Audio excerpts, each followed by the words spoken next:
Guys ये question में देखो, ये क्वेश्चन भी इजी है। देखो ये क्वेश्चन आपको सर्च में आ रहे होंगे, अगर आप लोगों को प्रॉब्लम आ रही होगी तो आप यूट्यूब पर सर्च कर रहे होंगे या गूगल पर सर्च कर रहे होंगे तो आपके सामने ये क्वेश्चन आ रहे होंगे।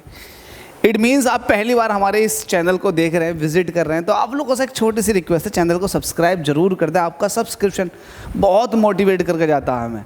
ठीक है भाई, इस क्वेश्चन को देख लेते हैं। Current electricity SL. अरोड़ा के थ्रू मैं इसको कवर कर रहा हूँ, बहुत सारी बुकों के अंदर ये प्रिंट होगा, no doubt.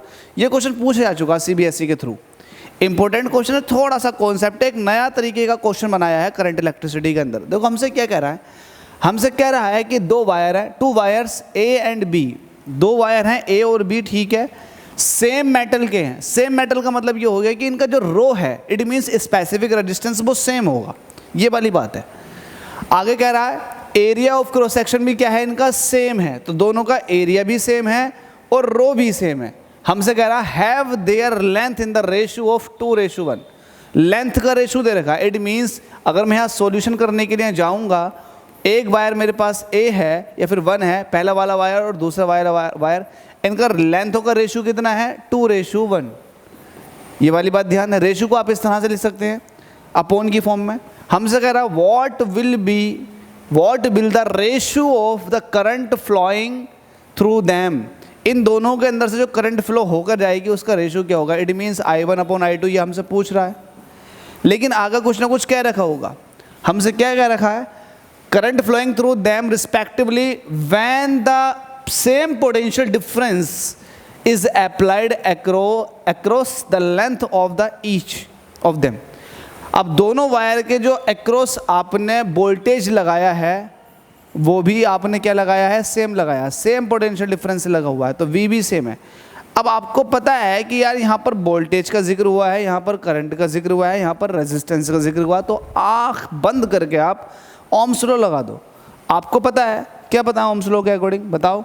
Since you know that V is equal to क्या होता है आपके पास, IR होता। अरे यार मतलब IR, यहाँ पर आपसे करंट पूछा तो करंट जो हो जाएगी वो हो जाएगी V/R।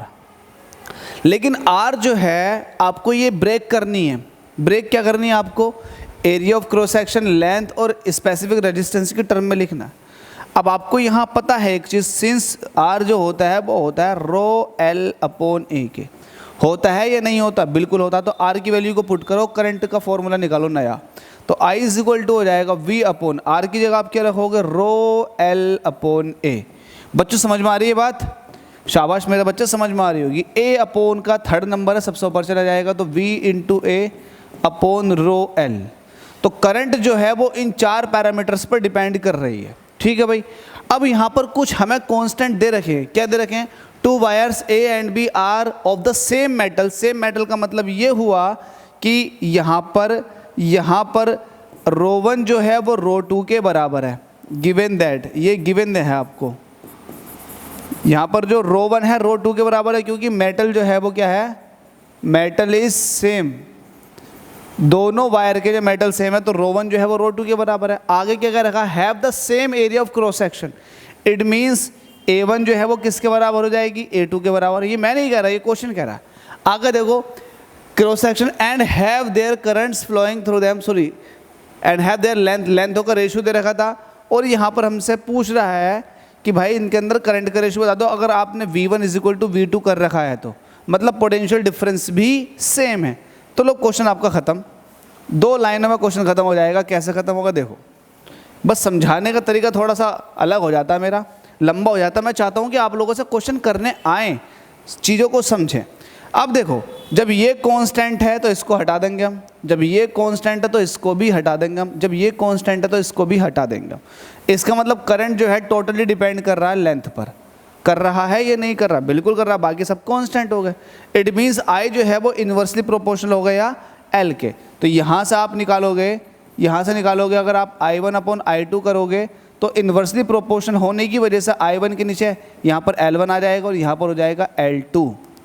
अब यहाँ पर आपको L1/L2 का रेशियो दे रखा, तो यहाँ पर I1/I2 जब निकालने के लिए जाओगे आप, तो यहाँ पर L2/L1 है, लेकिन हमें L1/L2 का रेशियो दे रखा 2:1। जब मैं L2 और L1 का रेशियो लूँगा तो ये हो जाएगा 1:2। 1:2, क्योंकि L2 के सामने 1 होना चाहिए, L2 के सामने 1 होना चाहिए, और L1 के सामने 2 होना चाहिए, L1 के सामने 2 होना चाहिए। समझ में आ गई बात? बिल्कुल समझ में आ गई होगी। तो यहाँ पर I1 और I2 का जो रेशो होगा वो होगा 1:2। तो कोई टफ था क्वेश्चन? बिल्कुल नहीं था।